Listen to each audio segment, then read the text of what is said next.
तो सभी एक बार पवित्र गायत्री मंत्र का उच्चारण करेंगे। ओम भूर्भुवः स्वः तत्सवितुर्वरेण्यं भर्गो देवस्य धीमहि धियो यो नः प्रचोदयात्। ॐ त्वं हीनः पितवसु त्वं माता शतक्रतुः बभूविथ अघाते सुम्नमीमहे। ॐ हिरण्यगर्भः समवर्तताग्रे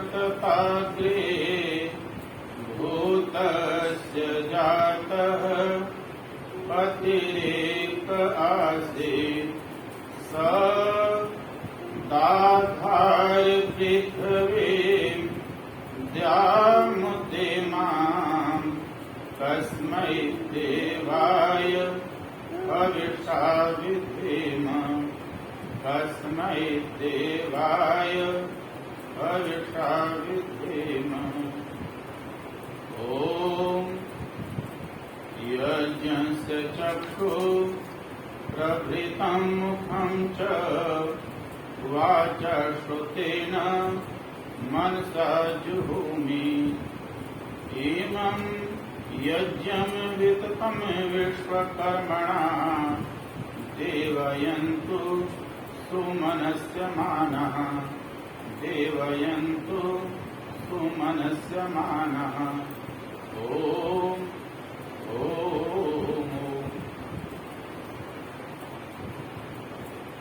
आर्य समाज सत्र 9 इस सभागार में उपस्थित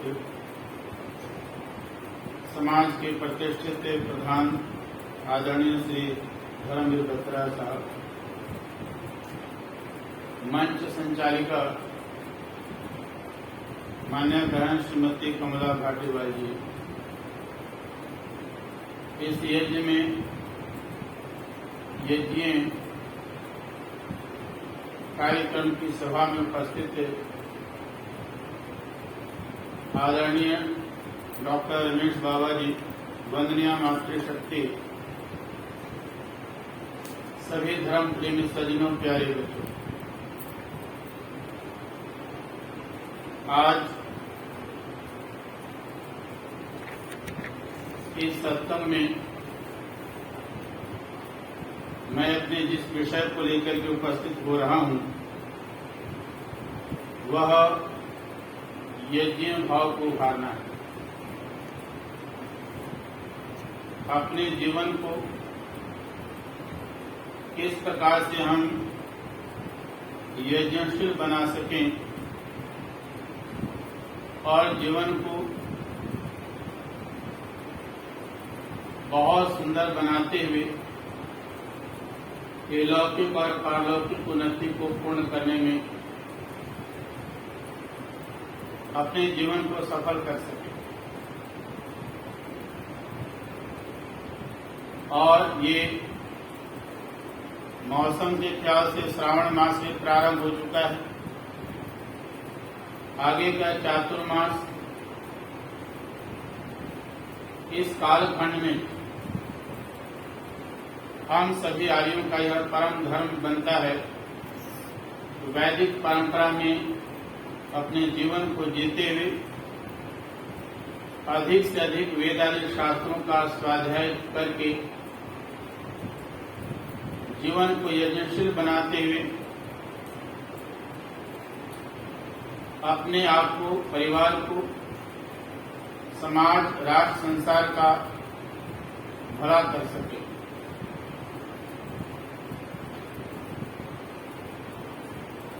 अभी मैंने अथर्ववेद का एक मंत्र भी आपके सामने प्रस्तुत किया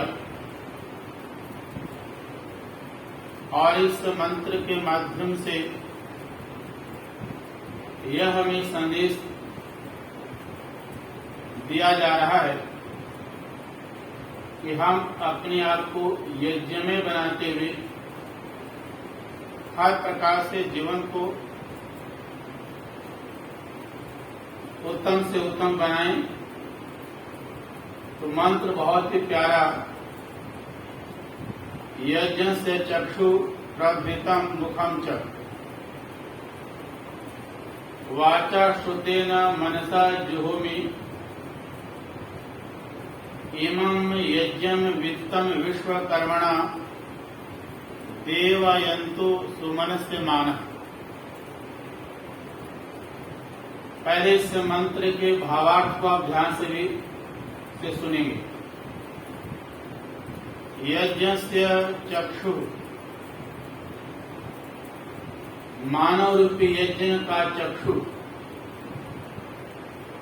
प्रभृतम मुखम च, प्रभृति से अभिप्राय है भरण पोषण का साधन। तो कहा मानव रूपी जीवन का भरण पोषण का साधन चक्षु है, दर्शन शक्ति है, मुखम चापी और मुख भी है। जब इस मानव रूपी जीवन यज्ञ का भरण पोषण का साधन चक्षु और मुख है, आगे कहा वाचा श्रुतेन मनसा जुहोमि, मैं वाणी के माध्यम से, श्रोत्र के माध्यम से, कानों के माध्यम से और मन के माध्यम से हवन करता हूँ, यज्ञ करता हूँ। इमं यज्ञं विततम विश्वकर्मणा, यह जो मानव रूपी जीवन है,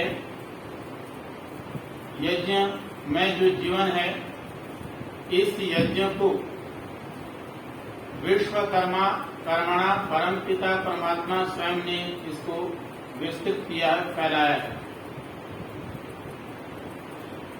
देवायन्तु सुमनस्य मानः, देवता लोग या दिव्य भाव, देवत्व, यह सब हमारे जीवन में अधिक से अधिक आवे। इसे मंत्र के माध्यम से जीवन को यज्ञशील करने की प्रेरणा दी जा रही है। अब हमें यह विचार करना है कि यज्ञ को करने कराने का क्या अभिप्राय है,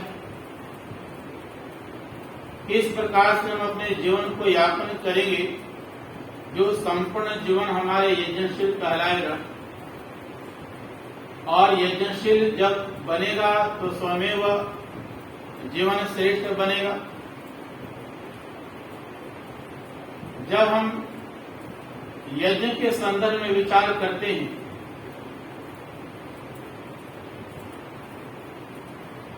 तो बहुत सारे प्रश्न हमारे सामने उभर करके आ जाते हैं, कौन सा यज्ञ करें। जब प्रश्न उछाला जाता है यज्ञ का अभिप्राय क्या है, तो हम कई बार हवन को ही यज्ञ का रूप समझ जाते हैं, बाकी चीज को छोड़ देते हैं।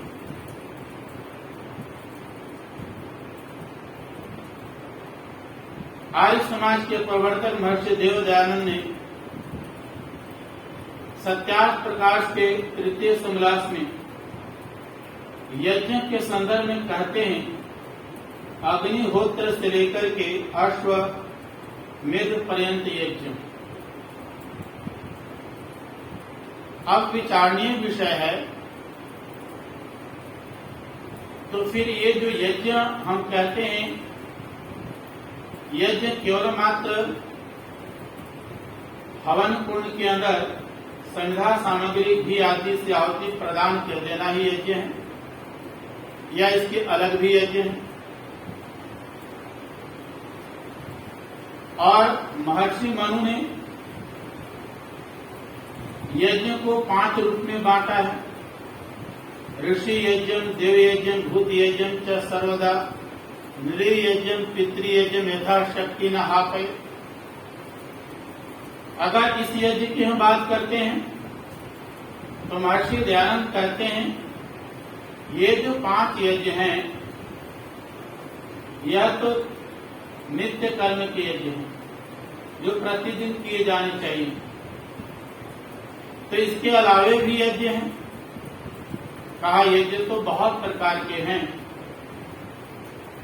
उस यज्ञ को करने और समझने के लिए हमें थोड़ा और विस्तार में जाना पड़ेगा। तब हम महर्षि यास्क ने जो यज्ञ के धातु के रूप में अर्थ दिया, देव पूजा, संगतिकरण और दान। कहा यज्ञ के जो 3 अर्थ हैं, देव पूजा, संगतिकरण और दान, यानी हमारे जीवन के माध्यम से जिन जिन कर्मों के माध्यम से सभी प्रकार के देवताओं का पूजन किया जाता है, जहां पर हमारा आपस के संगतिकरण धार्मिक हो, परिवार, समाज, राष्ट्र के भलाई के लिए हो, और जो हमारे माध्यम से दान की प्रक्रियाएं की जाती हों वह भी परिवार और राष्ट्र के भलाई के लिए जब किए जाते हों, तो सारे के सारे कर्म अपने आप में यज्ञ कह रहे हैं।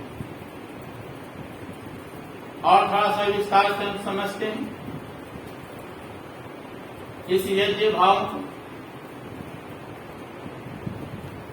कैसे हम समझने का प्रयास करेंगे कि यज्ञ हम किसको कहते हैं। यज्ञ और हवन के बीच में क्या अंतर है?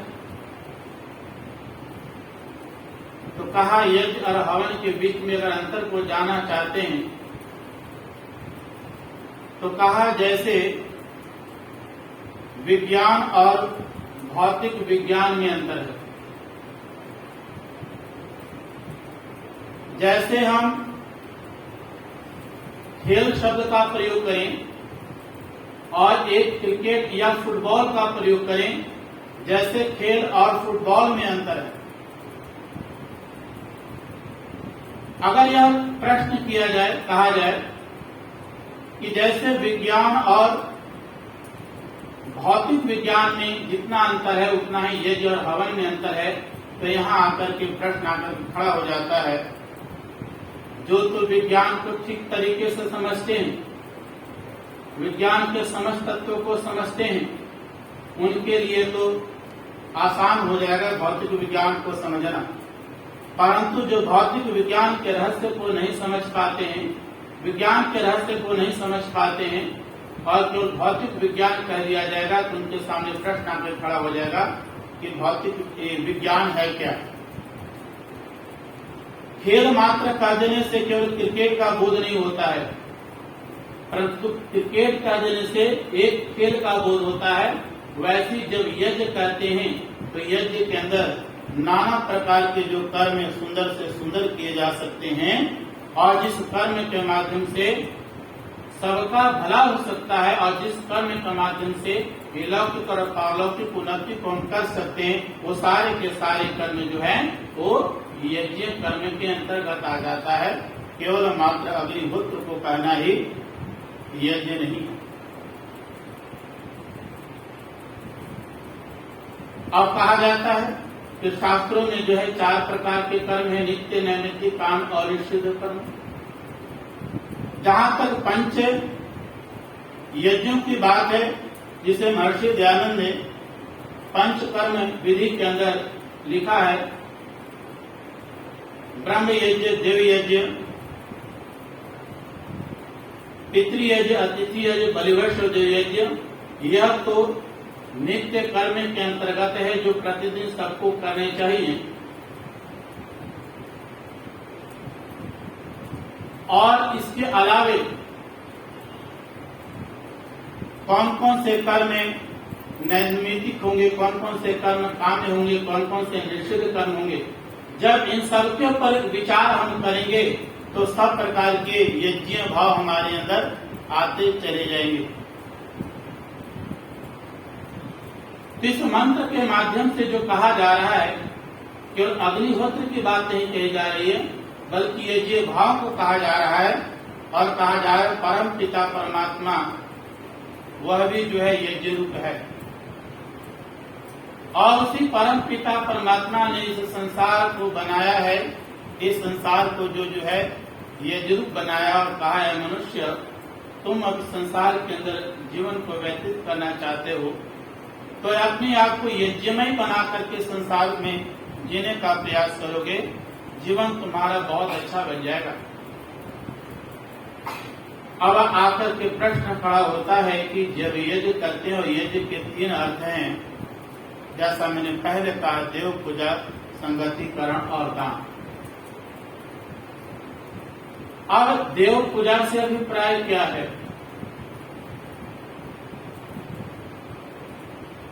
पूजा पाठ किसी बात के लोग करते हैं, लोग मंदिर में जाते हैं, गुरुद्वारा आदि में जाते हैं, कहीं न कहीं ये भावना जुड़ी होती है कि हम देवता का पूजन करें और पूजन करने के बाद उस देवता का लाभ हमें मिले, उसका आशीर्वाद हमें मिले। तो हमें देवता को समझना पड़ेगा। देव पूजन से अभिप्राय क्या है? आर्य समाज के माध्यम से क्या हम यज्ञ करते हुए देव पूजन करते हैं? क्या आर्य समाज के सत्संग के माध्यम से देव पूजन की विधि के बारे में बतलाया जाता है? कई बार हमारे बच्चे प्रश्न भी कर देते हैं, सर हमने सुना है दुनिया में बहुत सारे देवी देवता हैं, आर्य समाज तो देवी देवता को मानता ही नहीं।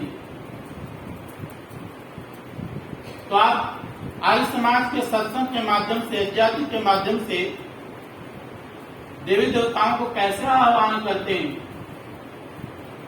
और कई बार हम देखते हैं हमारे पौराणिक परंपरा के अंदर जब ये जो लोग करवाते, हवन करवाते होते हैं, तो देवताओं को कैसे आह्वान करते हैं? वो बहुत बढ़िया जो है देवताओं के पूजन के लिए वेदी बनाई जाती है, संकल्प करवाया जाता है और देवता को बुलाया जाता है।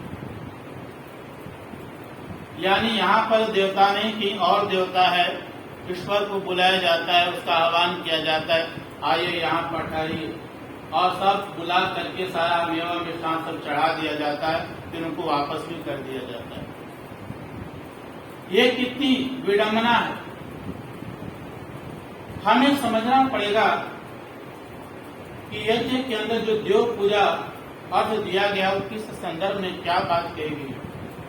तो महर्षि यास्क से ही हम देव के बारे में जानते हैं कि पहले हम देवता के लक्षण जानते हैं। देवता कहते किसको हैं? देवता कौन है? कहाँ रहता है? तो महर्षि यास्क लेते हैं, देवता का लक्षण लिखते हैं, देवो दानाद वा दीपनाद वा द्योतनाद वा देव स्थानो भवति इति देवः। इससे बहुत बड़ा स्पष्ट हो जाएगा देवता को समझने में। महर्षि यास्क लिखते हैं, देवता का लक्षण लिखते हुए कहते हैं, देव दानात् वा। देवता वो इसलिए कहलाता है कि वो देने वाला है, देने के कारण उसे हम देवता कहते हैं।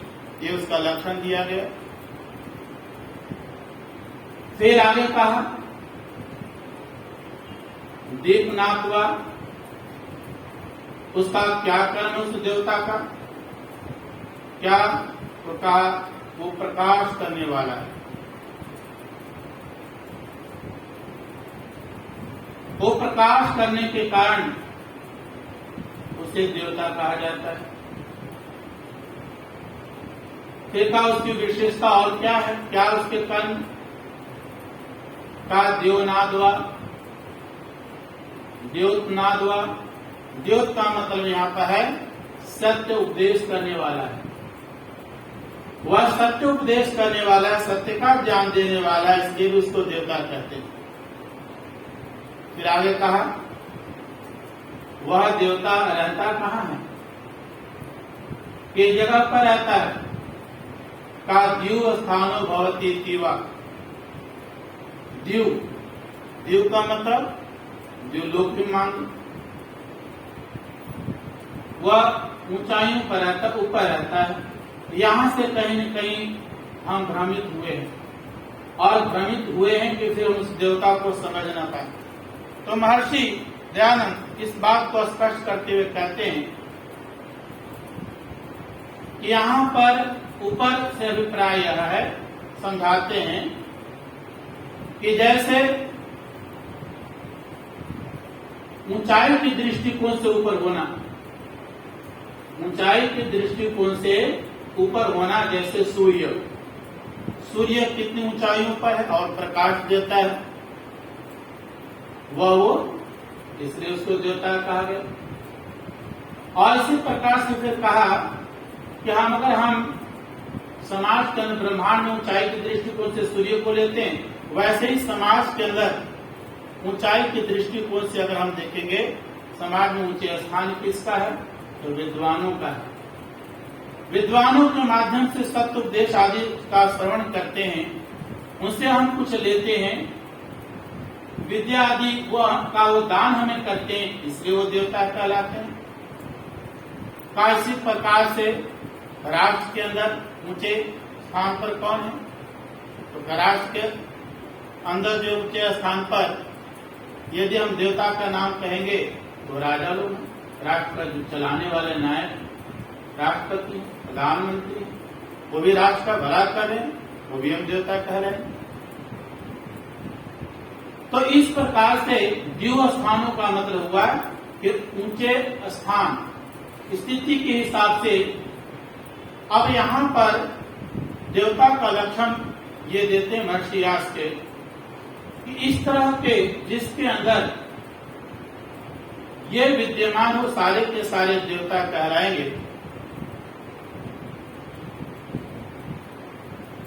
देवता के बारे में सत्यार्थ प्रकाश के अंदर सप्तम समलास में महर्षि दयानंद यह कहते हैं कि 33 प्रकार के देवता हैं, और इसी को लोगों ने 33 करोड़ देवता मान लिया गया। अब वो जो 33 प्रकार के देवता हैं, वो देवता क्या हैं, और क्या इन 33 प्रकार के देवताओं का जब हम यज्ञ कर्म करेंगे, यज्ञ भाव के साथ अपने जीवन को व्यतीत करेंगे, फिर सारे प्रकार जो 33 प्रकार के देवता, इन देवताओं का पूजन होता है। पहले 33 प्रकार के देवता को समझेंगे। 33 प्रकार के देवता क्या हैं, तो कहा 33 प्रकार के देवता हैं 8 वसु, 11 रुद्र, 12 आदित्य, 1 इंद्र और 1 प्रजापति। और प्रजापति का नाम यज्ञ भी है, प्रजापति को ही यज्ञ कहा गया। इन 33 प्रकार के देवताओं को समझेंगे हम, और इनको जब हम बारीकी से समझेंगे और फिर देवता का पूजन किस प्रकार से किया जाना चाहिए, इस भाव को समझेंगे, तब हमें स्पष्ट होता चला जाएगा। 8 वसु, वसु का अर्थ महर्षि दयानंद लिखते हैं कि सब प्राणियों को इस जगत में जो बसाने वाला है, इस कारण से उसका नाम है वसु। अब विचार कीजिए, हम और आप सारे संसार के प्राणी का वास किस कारण से होता है। यहाँ पर विज्ञान बहुत स्पष्ट हो जाता है। संसार के सब जीव जंतुओं का वास जिस कारण से होता है, अग्नि, वायु, जल, पृथ्वी, पंच तत्व, आकाश, सूर्य, चंद्रमा और नक्षत्र, ये 3 और 8 वस्तु हो गए। ये सारे जो हैं, इन्हीं के आधार पर संसार के सभी प्राणियों का वास होता है, इसलिए महर्षि दयानंद इसका नाम रखा है वसुए बसाने वाले। और इन सब का हमारे जीवन में कितना लाभ है, क्या इसके बिना प्राणी जी सकता है, रह सकता है? और जब इसके बिना प्राणी रह नहीं सकता है तो इसका सही सदुपयोग करना, इसका लाभ उठाना, कैसे हम लाभ उठा सकते हैं, इस प्रक्रिया को ठीक तरीके से सीखना और समझना। इस प्रक्रिया में जितना हम अधिक से अधिक अपने आप को गहराई में चलते चले जाएंगे और इस प्रशिक्षण को प्राप्त करते चले जाएंगे, हमारा जीवन जो यज्ञ में होता चला जाएगा। तो कहा 8 वस्तु हैं, 11 रुद्र हैं। 11 रुद्र का मतलब तो महर्षि दयानंद अभी बात की जा रही थी, परमात्मा के नामों की बात की जा रही थी कि परमात्मा का सर्वश्रेष्ठ निज नाम हो। महर्षि दयानंद ने परमात्मा के बारे में जब करते हैं तो कहते हैं बहुत सारे नाम हैं, पर सभी नामों को यदि हम वर्गीकरण करेंगे तो 4 भागों में विभक्त करेंगे। निज नाम सर्वश्रेष्ठ नाम कौन है, परंतु आगे उसके संबंधवाचक नाम है, गुणवाचक नाम है, कर्मवाचक नाम है। ओम तो परमात्मा का निज और सर्वश्रेष्ठ नाम है, कहीं पर उनके नाम संबंधवाचक है माता पिता के माध्यम से, उनके कर्म गुणवाचक भी नाम है, यम शिव आदि, विराट अग्नि तेजस आदि। तो का इसी प्रकार से एक नाम उसका रुद्र भी है परमात्मा का। परमात्मा का रुद्र नाम है, परमात्मा का वसु नाम भी है। ये सारे नाम रुद्र का यहाँ पर लिखते हैं कि रुद्र इसलिए नाम है कि वह रुलाने वाला भी है। अब रुलाने वाला कैसे है? रुद्र किसको कहा गया है? तो यहाँ पर देवता के बारे में कहा गया कि 11 प्रकार के रुद्र हैं। 11 प्रकार के रुद्र कौन से हैं? तो शरीर के अंदर 5 प्राण और 5 उपप्राण, 10 और 1 आत्मा। विचार कीजिए, शरीर के अंदर ये जो प्राण शक्ति है, इस प्राण शक्ति के अंदर किसी भी प्रकार का कोई हलचल होता है तो शरीर के अंदर रुदन प्रारंभ हो जाता है। तो कहा वह परमात्मा जो है रुलाने वाला भी है। 22 प्राण और 5 प्राण और 5 अल्प प्राण और 5 महाप्राण और आत्मा, ये भी अपने आप में ठीक हो, ये भी व्यवस्थित हो। अगर ये व्यवस्थित नहीं हुआ, ठीक से नहीं हुआ, ये जिसल नहीं बन करके रहा तो रुदन भी प्रारंभ हो गया।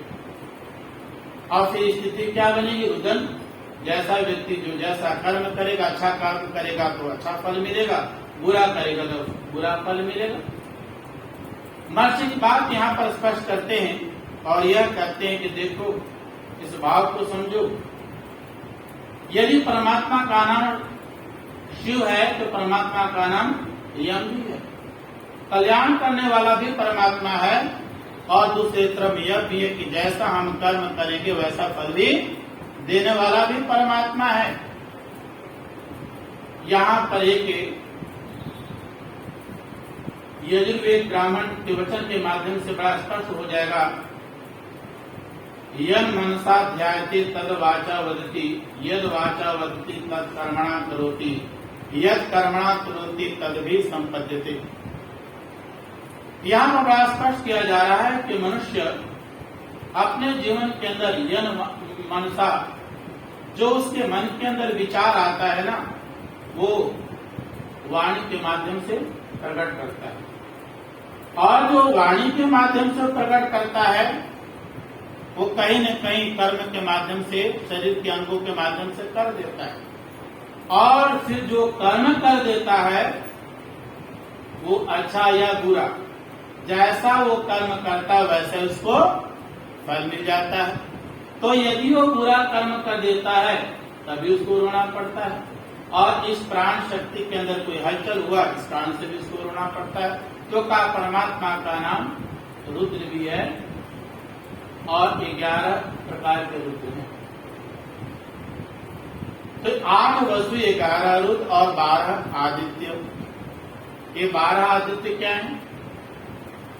12 आदित्य जो वर्ष के 12 महीने होते हैं, वर्ष के 12 महीने, और 12 महीनों जैसे जैसे हमारे समय व्यतीत होते चले जाते हैं वैसे वैसे हमारी आयु भी आगे बढ़ती चली गई। तो कहा ये आयु को बढ़ाने वाले हैं। ये 12 वर्ष, महीने के जो 12 वर्ष है, ये आयु को हमारे बढ़ाने वाले हैं। तो ये सब के सब देवता कहलाते हैं। और फिर कहा कि इंद्र, इंद्र का मतलब है विद्युत को भी कहते हैं, इंद्र आत्मा को भी कहते हैं, जो गति देने वाला है उसको भी कहते हैं। और अंत में कहा कि एक प्रजापति जिसे कहा जाता है, यज्ञ कहा जाता है। ये जो 33 प्रकार के देवता कहलाए गए। अब इन देवताओं का पूजन, और पूजन से अभिप्राय क्या है, कैसे हम पूजन करेंगे सभी प्रकार के देवताओं को?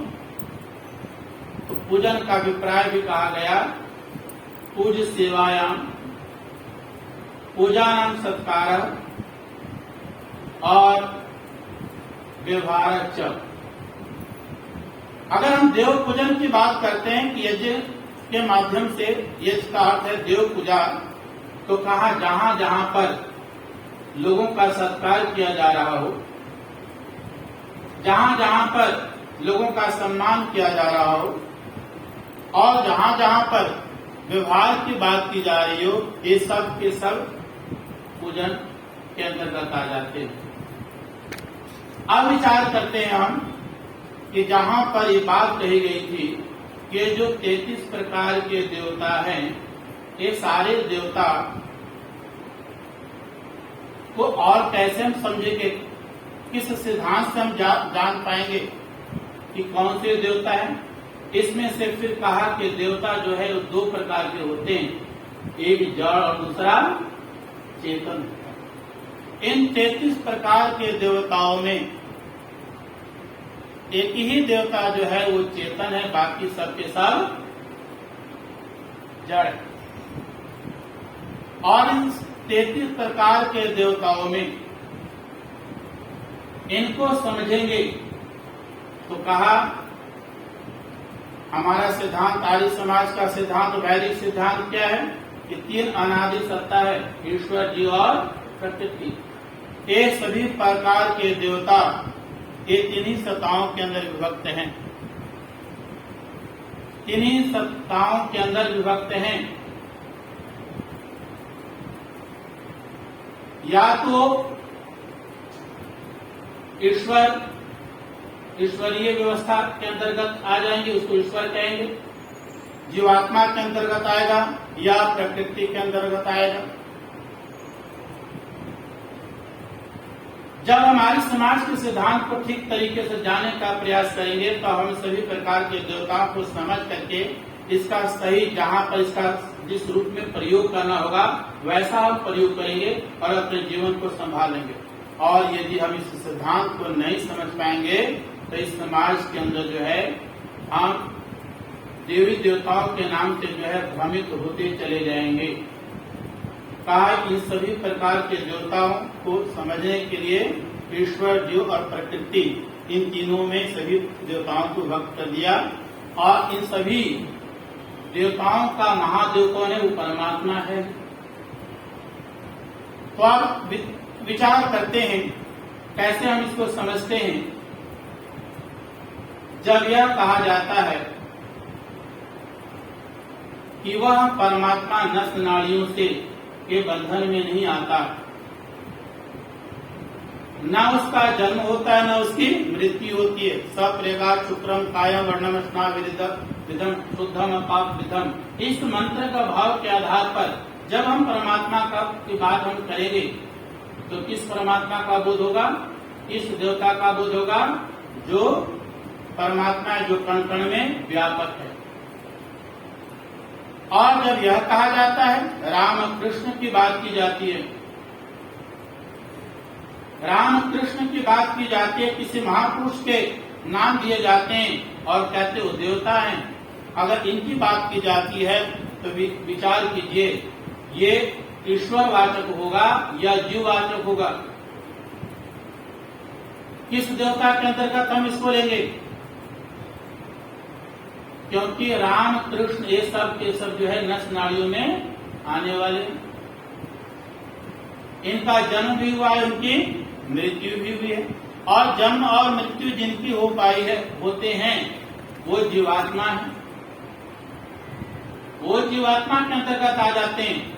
और फिर ऐसे देवता के अंदर तो फिर कहा गया, जहां पर यह कहते हैं 33 प्रकार के ना, तो देवता का मतलब जिससे हमें कुछ मिल रहा है, देने वाला है, जड़ ही देवता है। सूर्य चंद्रमा सबको जड़ के अंतर्गत लिया गया, एक ही तो आया था चेतन के अंदर आत्मा, बाकी के सारे जड़ ही तो थे। जब सूर्य चंद्रमा की बात आती है, नक्षत्र ग्रहों की बात आती है, ये सब जो है प्रकृति के अंतर्गत आ जाएंगे। तो सारे प्रकार के देवताओं को जो है ये 3 अनाज जो तत्व है इसमें विभक्त कर दिया गया। अब इन देवताओं को यदि हम ठीक तरीके से समझेंगे, प्रयास करेंगे, उसी अनुरूप अपने जीवन को बनाने का प्रयास करेंगे, तो कहाँ हमारा जीवन जो है वही यज्ञमय जीवन बनता चला जाएगा और हम जो है भ्रम में नहीं पड़ेंगे। अब बंधुओं, तो कहा मंत्र के माध्यम से कहा गया कि यज्ञस्य चक्षु प्रवृतम मुखम च, कहा जो संपूर्ण ईश्वर का मालिक है, सभी संपूर्ण जो है ये जगत का जो मालिक ईश्वर है वह कैसा है? वो यज्ञ स्वरूप है। और वो जो यज्ञ स्वरूप है उसकी जो चक्षु, उसके जो साधन है, जिन्हें का साधन है वो क्या है? हम सब मनुष्यों के लिए कहा ये चक्षु है और मुख भी है। इस चक्षु के माध्यम से हम दर्शन शक्ति के माध्यम से संसार को देखें और समझें। हम संसार को जितनी बारीकी से देखेंगे और समझेंगे तो इस संसार सागर के अंदर जो है हम किसी भी प्रकार से फंसेंगे नहीं, इस दलदल में फंसेंगे नहीं, भौतिकता के चकाचौंध में नहीं फंसेंगे, बल्कि उभरने का प्रयास करेंगे। और जब हम अपने आप को उभारने का प्रयास करेंगे तो हमारा जीवन आगे बढ़ता चला जाएगा। ऋग्वेद के अंदर एक मंत्र के माध्यम से बात कही गई कि मनुष्य इस संसार सागर के अंदर वो ऐसे फंस जाता है और उभरना चाहता है, और जब उभरना चाहता है तो उसके अंदर भटकाव भी प्रारंभ हो जाते हैं। और फिर यह भी स्थिति आती है कि कहीं पर कोई देवी देवता के माध्यम से कोई पाखंड फैला रहे हैं तो हम उसमें फंसते चले जाते हैं, और कहीं कोई कृपा बरसा रहे हैं तो उसके पीछे भाग जाते हैं। ऐसे आज कृपाएं बरसाई जाती हैं।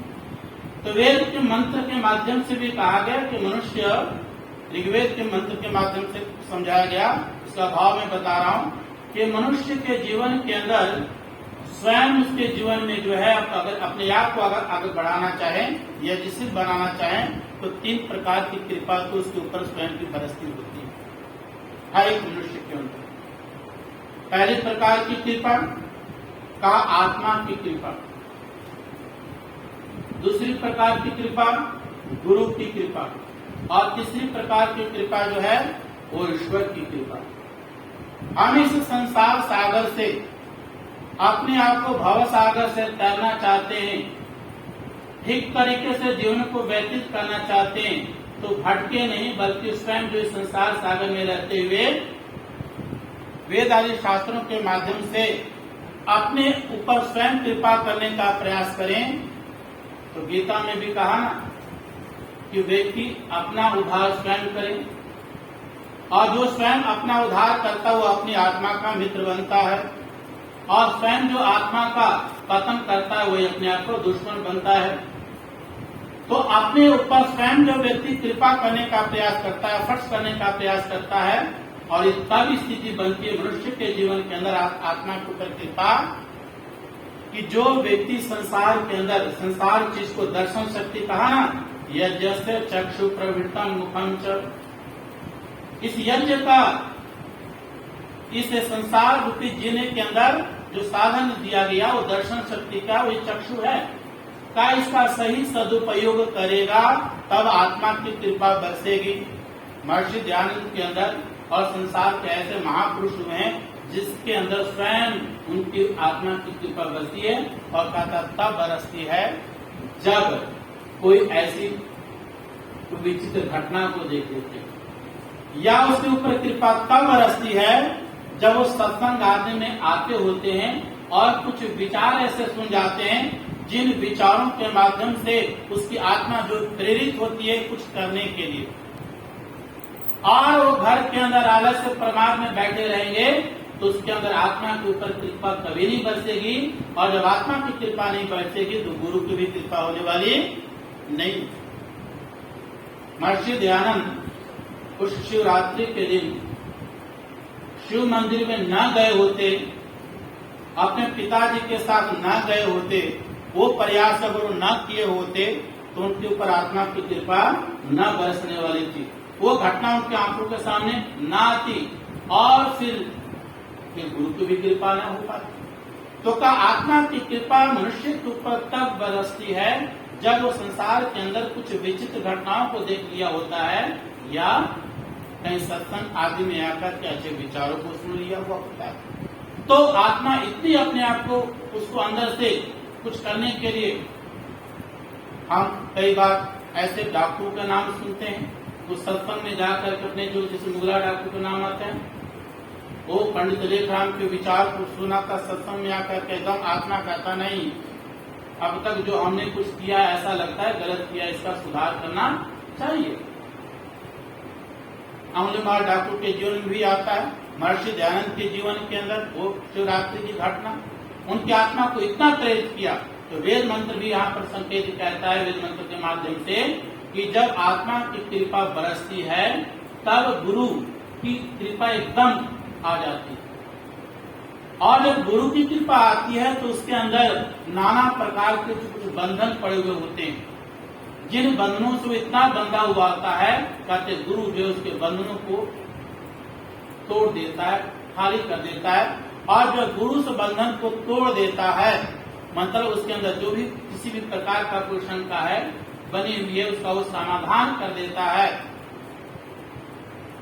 तो वो फिर कहते हैं उसके ऊपर ईश्वर की कृपा इतनी बरसनी प्रारंभ हो जाती है तो अपने जीवन को यशस्वी बना देता है। तो कहा हम अपने जीवन को इस प्रकार से यशस्वी बना सकते हैं, तो वेद मंत्र क्या कहता है, यजस चक्षु प्रभृतम मुखम च वाचा श्रुतेन मनसा जन्म है मनुष्य।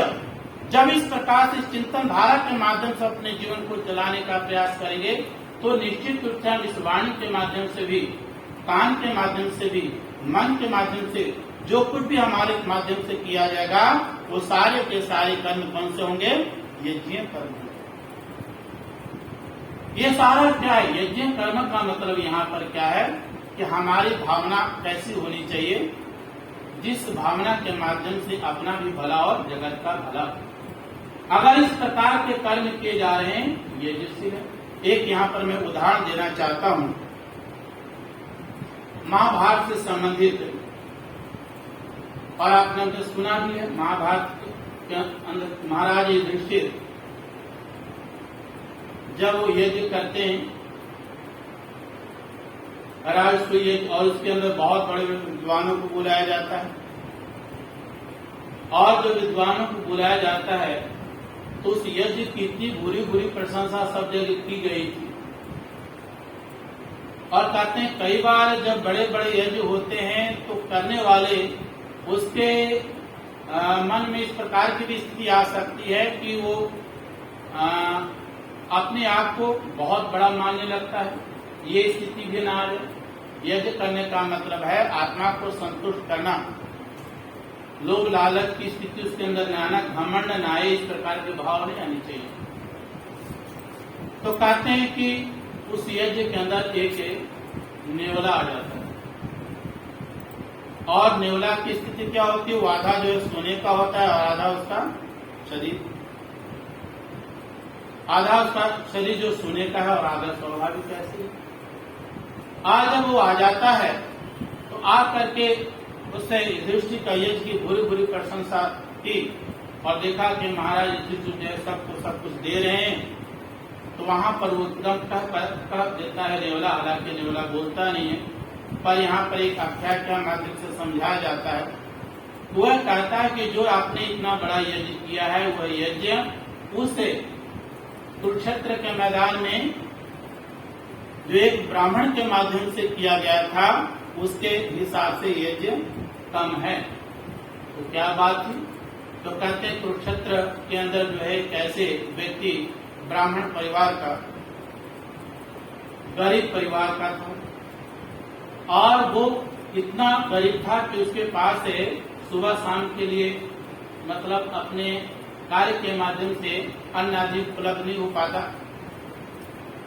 तो एक बार कहते हैं दोनों समय का परिश्रम करता है, अन्न आदि उपार्जन करता है, और जो होता है उसे अपना रोटी आदि की व्यवस्था करता है। अचानक अतिथि आ जाते हैं उस घर के अंदर, और जब कहीं से अचानक अतिथि आ गए, अब उनके पास खिलाने की व्यवस्था, घर के अंदर स्वयं उनकी पत्नी है, बेटे और बहू, जो कुछ भी आटा उसके पास गूंदा और गूंदने के बाद हिस्सा किया, उसने अतिथि की अपने 4 हिस्सा कर लिया था खिलाने के लिए, और एकदम अचानक अतिथि आ गया।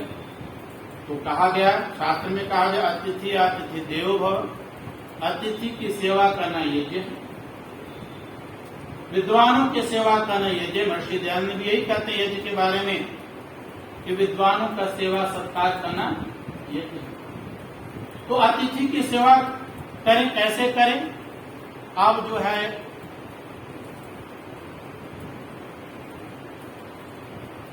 पति जो थे उनको जो मिला भोजन, तो कहा अपना हिस्सा जो है वो दे दिया अतिथि को, और पेट नहीं भरा। फिर उनकी पत्नी भी दे देती है, फिर उसके बेटे भी दे देते हैं, और फिर बहू दे देती है। जब बहू दे देती हैं, सारे दे देते हैं, तब उनका पेट भरता है उस अतिथि का। और कहते हैं वह अतिथि जब वहां से तृप्त होकर के जब चलने लगा, उस घर आंगन से चलने लगा और कुल्ला किया, तो कुल्ला करने के बाद उसका जो सुगंध आदि जो है, जो कुछ भी खिलाया गया था, बाहर जाता है, तो कहते वो नेवला जो है वो निकल जाता है, और कुल्ला जो किया था उसके ऊपर चल पड़ जाता है। तो कहा कुल्ला करने से जो उसका पानी है शरीर के जिस जिस अंग तक जाता है, वह अंग जो इसको सोने का हो जाता है, और बाकी अंग वैसी के वैसी है। तो उस नेवले के अंदर मन में आया कि इतना बड़ा यज्ञ हुआ और इसके माध्यम से मेरा शरीर जो है सोने का हो गया, और उसके अंदर ऐसा मन में जागा कि और कोई ऐसे मैं बड़ा इससे भी बड़ा यज्ञ में जाऊं जिससे पूरा शरीर मेरा सोने का हो जाए। वही वो कहता है वहां पर युधिष्ठिर महाराज के पास आकर के उस यज्ञ के जहाँ पर सत्तू के माध्यम से बना करके उसके रोटी आदि जो खिलाई गई थी, उसके मामले में तो यज्ञ तुच्छ है, कुछ भी नहीं है। तो यहाँ मतलब हुआ कि यज्ञ हमें क्या सिखलाता है? यज्ञ हमें सिखलाता है कि हमें हमारी भावना यदि अच्छी है, आंख कान इन सब के माध्यम से वेद मंत्र कह रहा है, यदि शरीर के सारे अंगों के माध्यम से यज्ञ करते हैं, अच्छे काम करते हैं, श्रेष्ठ काम करते हैं, तो सारे के सारे जीवन जो है वो यज्ञमय जीवन होता चला जाएगा। तो वेद मंत्र का अभिप्राय यही था कि हम अपने जीवन को इतना यज्ञमय करें और अपने आचार विभाग के माध्यम से अपने आप को इतना अभ्यस्त कर लें कि हमारे अंदर किसी भी प्रकार से कोई दुर्गुण दुर्व्यसन न आए, और फिर जीवन के अंदर जिस राह पर हम चलें, जिस रास्ते पर हम चलने का प्रयास करें, हमारे एक एक कर्म को लोग जो है एक अच्छा श्रेष्ठ मानते हुए, यशस्वी मानते हुए उस राह का राही बनने का प्रयास करते हैं, तो हमारा आपका जीवन जो है जीना सार्थक हो जाएगा। तो समय हो चुका है। अपनी वाणी को मैं यही विराम देता हूँ और